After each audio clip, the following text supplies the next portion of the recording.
la chirurgie, c'est historiquement le traitement du cancer. Et dans le cadre de la chirurgie thoracique, mes collègues chirurgiens en parleraient naturellement beaucoup mieux que moi, mais il y a eu beaucoup de progrès sur toutes les phases, c'est-à-dire sur les phases avant l'opération, avec des examens qui permettent de mieux définir les tumeurs et mieux sélectionner les patients candidats pour la chirurgie. Il y a ensuite eu des grands progrès technologiques sur l'acte chirurgical proprement dit, puisque on est passé de la chirurgie classique ouverte à la chirurgie d'abord vidéo assistée et aujourd'hui robot assistée, donc qui permet de faire des opérations avec des toutes petites incisions maintenant, donc beaucoup moins de douleurs post-opératoires, et la chirurgie robot assistée, enfin je pourrais en compléter après si, naturellement, permet de faire des gestes que la main de l'homme n'arrive pas à faire pour des raisons purement anatomiques. Donc, il y a beaucoup plus de possibilités pour le chirurgien. Et après la chirurgie, les programmes de récupération accélérée permettent aux patients de se remettre beaucoup plus vite de ce type d'opération et parfois de regagner même leur chambre à pied après l'opération. Alors, un autre traitement historique du cancer, c'est la radiothérapie. En gros, on tire avec des rayonnements ionisants sur les tumeurs pour forcer les cellules cancéreuses à rentrer en destruction. Aujourd'hui, il y a beaucoup d'évolutions technologiques qui permettent de donner des doses de rayonnement de plus en plus importantes sur la tumeur, donc d'avoir des radiothérapies de plus en plus efficaces, mais également d'épargner tous les tissus sains autour des tumeurs qui reçoivent normalement, classiquement, ces rayonnements, et donc avec des techniques qui permettent de délivrer les rayonnements uniquement au niveau des tumeurs et d'épargner tous les tissus sains et donc d'éviter les effets secondaires de la radiothérapie.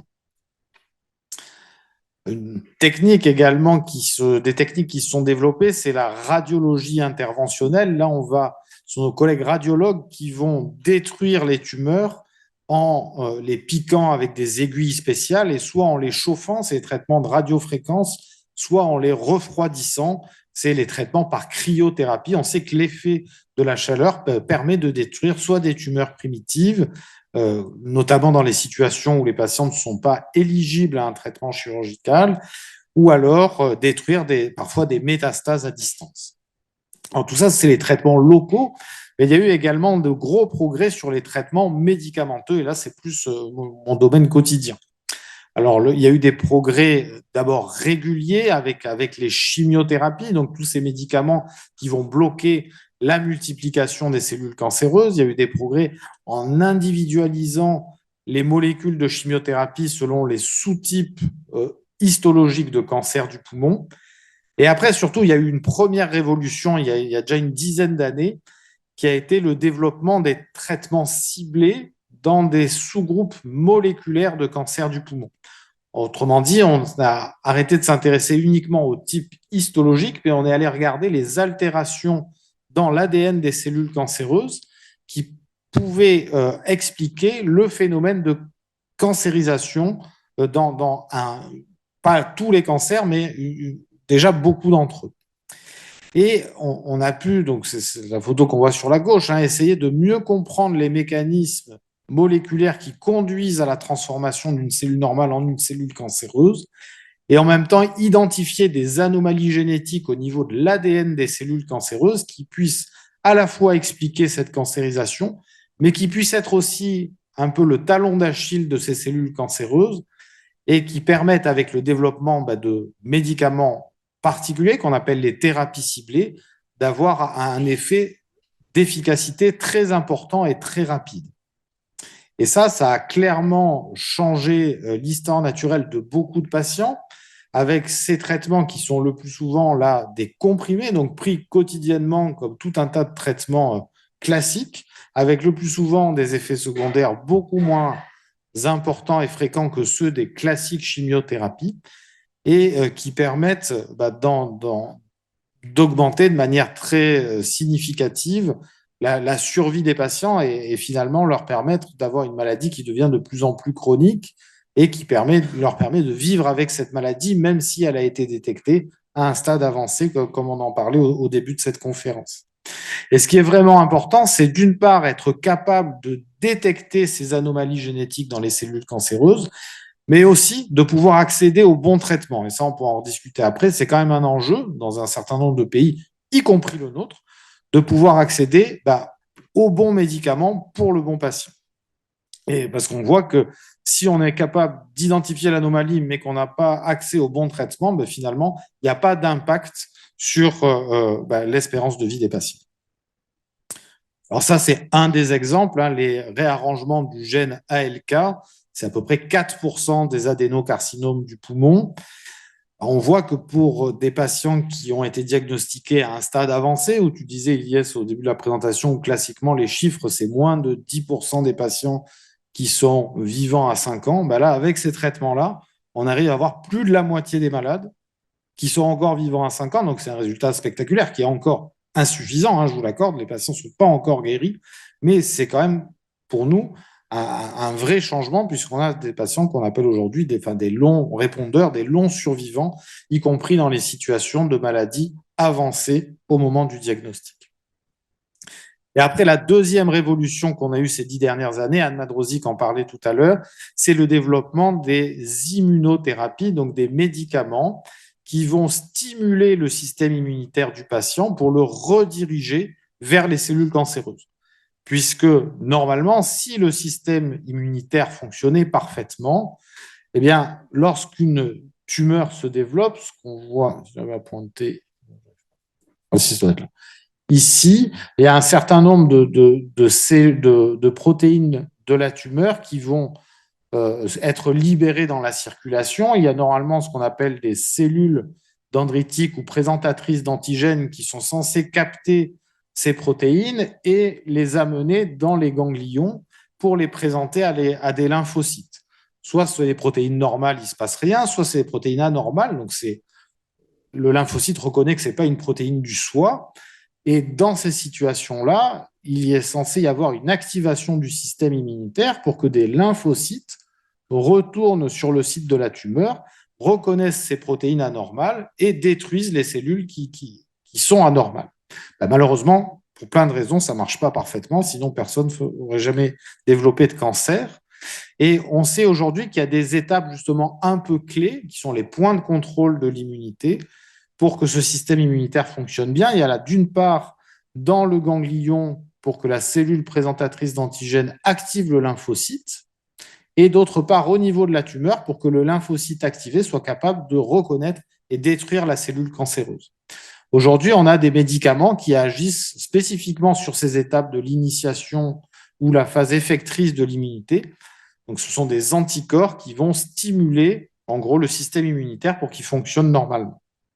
Et ça a permis donc des résultats assez spectaculaires aussi, notamment, là encore une fois, quand on sélectionne des patients sur les caractéristiques de leur tumeur, notamment pour les tumeurs qui expriment fortement un récepteur qui s'appelle PDL1, qui est la cible de ces anticorps, on voit qu'on arrive dans des situations, encore une fois, de maladies avancées, à avoir des survies qui sont 2 fois plus importantes avec ces médicaments qu'avec les classiques chimiothérapies. Ce n'est pas encore de la guérison, mais c'est des patients qui répondent très longtemps et qu'on peut espérer avoir en rémission de manière très, très prolongée. Alors voilà les progrès qu'on a fait, mais on a encore d'autres perspectives, des perspectives avec des approches un petit peu différentes. On va plus loin, c'est-à-dire que on va toujours considérer le type de tumeur, mais aujourd'hui, on est capable de rechercher des altérations moléculaires, donc au niveau de l'ADN des cellules cancéreuses, qu'on retrouve dans plein de cancers différents, mais à des fréquences très faibles. Et alors, dans certains types tumoraux, c'est fréquent. Dans certaines tumeurs de l'enfant, par exemple, pour ces réarrangements de gènes NTRK, on les retrouve parfois dans certaines tumeurs rares de l'enfant de manière quasiment systématique. Par contre, sur des cancers plus conventionnel de l'adulte, c'est moins de 1% des cas qui peuvent être dus à ce réarrangement. Et donc, c'est difficile dans ces situations de développer un médicament et de démontrer qu'il est efficace. C'est pour ça qu'il y a une évolution dans les études cliniques qui permettent de faire des études paniers. En gros, on met dans le même panier des patients très différents, mais qui ont comme point commun la même altération génétique au niveau de leur tumeur. Et on est capable, dans ces situations-là, de montrer, par exemple, c'est un médicament de thérapie ciblée, on a des résultats d'efficacité très, très importants et des efficacités très prolongées avec ces médicaments-là. Donc, ce qui entraîne aujourd'hui la volonté de faire du séquençage de l'ADN des cellules cancéreuses un peu pour tous les patients et des séquençages de plus en plus larges pour être capable de détecter chez le plus grand nombre de patients une anomalie peut-être rare, mais qui va permettre de donner le bon médicament. Alors là, encore une fois, il y a une question d'accès, on pourra en reparler, puisqu'aujourd'hui, on sait que certains médicaments sont efficaces, mais malheureusement, on n'y a pas accès forcément pour tous les patients en France, et c'est regrettable. Il y a aussi des nouveaux médicaments qui ont été développés. Alors, deux exemples. Les anticorps conjugués, c'est un peu comme un cheval de Troie. L'idée, c'est d'avoir la combinaison à la fois d'une chimiothérapie et d'une thérapie ciblée. En gros, un anticorps dont l'objectif va être de reconnaître la cellule cancéreuse. Et au bout de cet anticorps, on attache une petite molécule de chimiothérapie, mais extrêmement puissante. Une chimiothérapie qu'on ne pourrait pas donner de manière conventionnelle. Et donc, l'idée, c'est que l'anticorps reconnaisse ici la cellule cancéreuse. Donc, il va rentrer dans la cellule cancéreuse et quand il rentre, il libère la chimiothérapie que dans la cellule cancéreuse. Donc, il y a plusieurs médicaments qui sont en développement aujourd'hui dans le cadre de la recherche avec des résultats très intéressants dans le cancer du poumon. D'autres classes de médicaments, là, c'est des anticorps, on dit bispécifiques, donc un peu avec deux anticorps en un, donc qui permettent soit de bloquer deux cibles en même temps, ça c'est un anticorps monoclonal qui cible à la fois un récepteur qui est l'EGFR et l'autre qui est MET, donc des récepteurs qui sont activés ou altérés dans certains types de cancers du poumon. Il y a également d'autres familles d'anticorps qui vont avoir un effet un peu comme de l'immunothérapie, avec d'un côté l'anticorps qui reconnaît la cellule cancéreuse et de l'autre côté l'anticorps qui va rapprocher le lymphocyte, donc pour les forcer à se rencontrer et que le lymphocyte donc fasse son travail de destruction de la cellule anormale. Et donc tout ça, c'est important. Et un message aussi, c'est qu'aujourd'hui, l'accès à l'innovation, entre le moment où il y a la démonstration scientifique de l'efficacité d'un médicament et on peut y avoir accès dans le cadre de notre système de santé, il y a parfois plusieurs années. Donc, il y a des systèmes d'accès qui sont les accès précoces ou compassionnels que propose l'ANSM. Et il y a surtout l'accès via la recherche clinique. Donc, c'est aussi un plaidoyer pour que les patients puissent accéder à ces innovations par l'intermédiaire des études de recherche clinique qui leur sont proposées dans les centres hospitaliers français. Et si maintenant on se place peut-être à une vision un peu plus long terme, on a parlé du dépistage, donc le fait de pouvoir détecter tôt le cancer. L'étape d'après, c'est peut-être la médecine d'interception, c'est-à-dire ne pas détecter le cancer quand il est là, mais essayer de le détecter avant même que ce soit un cancer et de pouvoir agir à ce moment-là pour éviter la transformation de l'état précancéreux en état cancéreux. Donc, il y a des travaux de recherche qui sont actuellement en cours sur cette thématique-là. Il y a également des travaux de recherche sur la médecine, on va dire, d'ultra-précision, c'est-à-dire pour essayer de mieux caractériser encore les cellules cancéreuses et surtout leur interaction avec l'environnement, puisqu'une tumeur, elle est toujours développée dans un environnement péritumoral. Et donc, il y a beaucoup d'interactions qui se font à ce niveau-là, qu'on ne comprend pas encore très bien, mais qui drivent de manière certaine l'évolution. Donc, si on arrivait à mieux les comprendre, on arriverait probablement à mieux agir. Et d'ailleurs, il y a également des projets pour essayer de créer des modèles ex vivo, c'est-à-dire récupérer un morceau de tumeur, une biopsie, et essayer de reproduire la maladie dans des tubes à essai pour tester à ce moment-là différents médicaments, différentes stratégies, et ensuite essayer de modéliser ça à l'aide de l'intelligence artificielle pour pouvoir prédire l'efficacité des traitements avant même de les administrer aux malades. Il y a également des travaux aussi sur l'hôte. On sait, par exemple, que notre corps, on est porteur de milliers et de milliers de bactéries qui ne posent pas de problème, notamment dans notre tube digestif, mais il y a des travaux récents de nos collègues parisiens qui ont montré que, par exemple, le type de bactéries qui habitent notre tube digestif peut avoir un impact sur les traitements, par exemple, d'immunothérapie. Et d'ailleurs, que la perturbation de cette flore intestinale par certains antibiotiques peut diminuer l'efficacité de certains traitements anticancéreux. Aujourd'hui, on en est à la phase d'essayer de modifier, on va dire, cette flore intestinale pour augmenter l'activité des traitements existants. Donc, il y a des études cliniques, d'ailleurs, qui vont bientôt démarrer à Marseille en ce sens. Il y a également la perspective de pouvoir, vous avez vu qu'il y a des évolutions dans les anticorps bispécifiques, les anticorps conjugués, etc., de pouvoir peut-être demain synthétiser des anticorps spécifiques pour chaque malade en fonction des caractéristiques de sa maladie et de son environnement. Et enfin, pour finir, pouvoir probablement mieux surveiller les patients après les cancers, pour mieux évaluer les risques de rechute. Aujourd'hui, après des cancers du poumon traités pour un stade précoce, on fait souvent la chirurgie, mais aussi des traitements après avec des médicaments pour réduire le risque de rechute, alors qu'on sait que certains malades vont rechuter, mais d'autres non. Comme on est incapable de savoir qui va rechuter, on fait les traitements à tout le monde.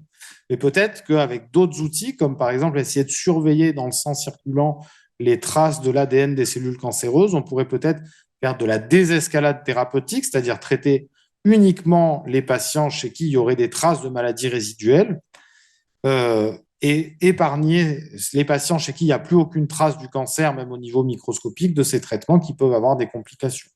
Ou à l'inverse, peut-être traiter davantage des cancers très très précoces aujourd'hui, pour lesquels on ne fait pas de traitement complémentaire à la chirurgie, mais qui peuvent quand même exposer à un risque de rechute dans certaines situations.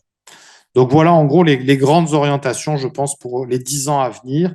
Et pour conclure, vous aurez compris qu'il y a de plus en plus d'armes thérapeutiques dans le cancer du poumon, mais qu'elles font intervenir plusieurs spécialistes, les chirurgiens, les pneumologues, les oncologues, et c'est vraiment la coopération de toutes ces spécialités médicales qui permet d'améliorer les résultats pour les malades.